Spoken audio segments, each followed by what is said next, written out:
and in the deep jungles. So when we began asking about these brothers from the sky, we discovered stories about these such contacts everywhere. And in the course of one of these stories, we were introduced to an Indian from the upper Amazon.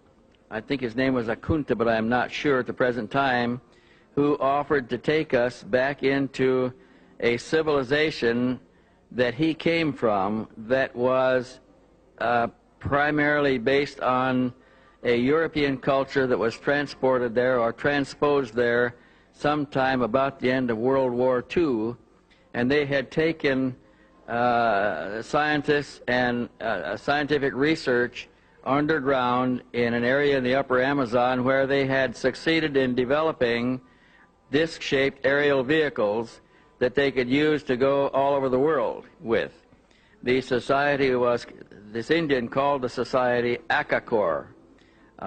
He said that he had guided a German researcher by the name of Brugger, and I think his name was Martin Brugger, B-R-U-G-G-E-R, who was actually taken to the city and was afforded an opportunity to meet with some of the Europeans there. That Indian tribe in that area has many blue-eyed, blonde-haired Indians, and they appear to be descendants of a Germanic a group of people that were taken there sometime in the middle 1940s, and now they have produced children and they are young adults, and a society is flourishing there that is advanced over the contemporary societies around them by a substantial degree.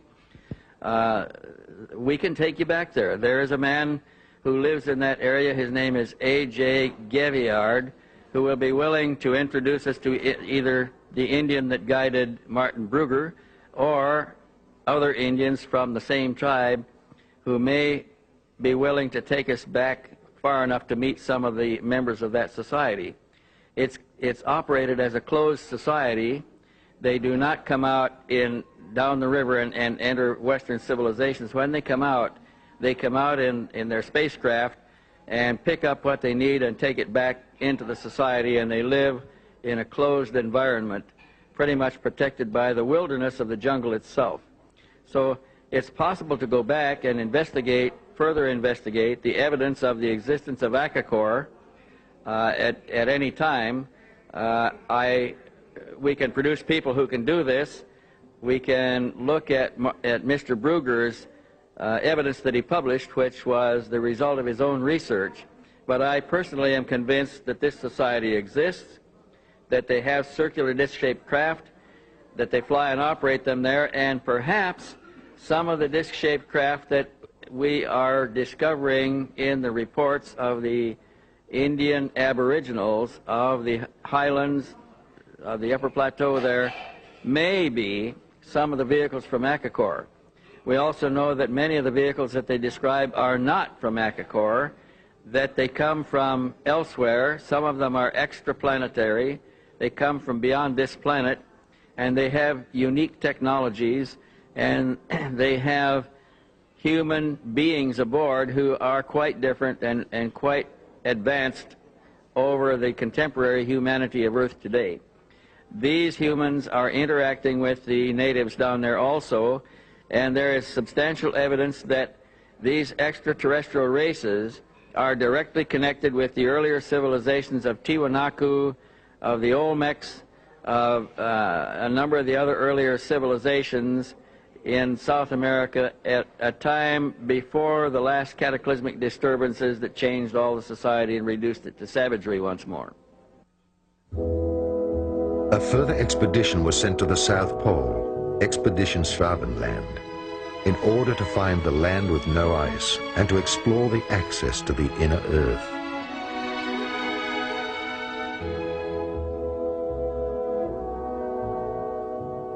Another expedition was sent to the Icelandic geysers, since there were insider stories about the access to the inner Earth.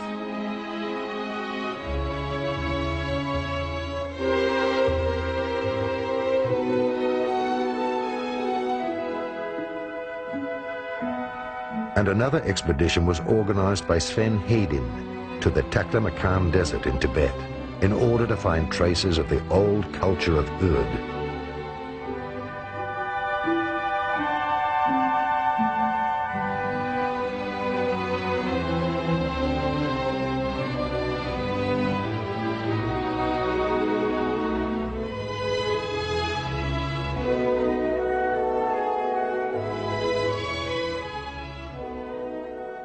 What we call in the Buddhistic esoteric tradition as Shambhala is an actual area in the Taklamakan area of central China next to the Gobi Desert. In 1988, with permission of the Chinese Academy of Science, I conducted research experiments in this area and confirmed with other engineers the existence of a vast underground complex of grottos, ancient structures and buildings. And in these structures we find statues of the avatars or beings later celebrated in Buddhism as the bodhisattvas, the beings that came from space, and the Vimana and the Tathagata. These are ancient Sanskrit terms for the vehicles of higher intelligence. In my opinion, Shambhala does exist as an underground structured civilization that is now being uncovered in Central Asia.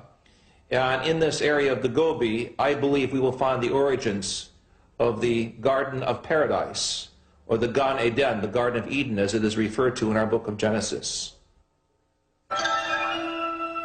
One less-known expedition was led to a mountain in an African desert, since there were stories by the local tribes that there existed a network of caves out of which flying objects emerged, which had also been cited by the German expeditioners. Under the cover name Wielandschmiede, all the information about the technology of the inhabitants of the inner Earth or extraterrestrials was gathered, and through the SSE-4 was passed on to the engineers of the weapon industry in order to develop the new technology.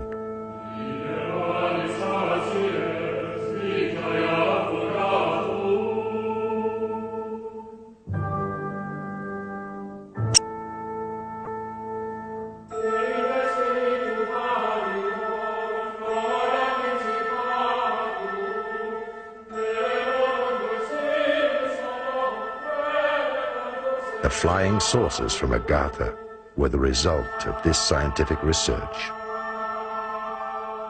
The Nazis made contact with the extraterrestrials of the underground city of Antarctica.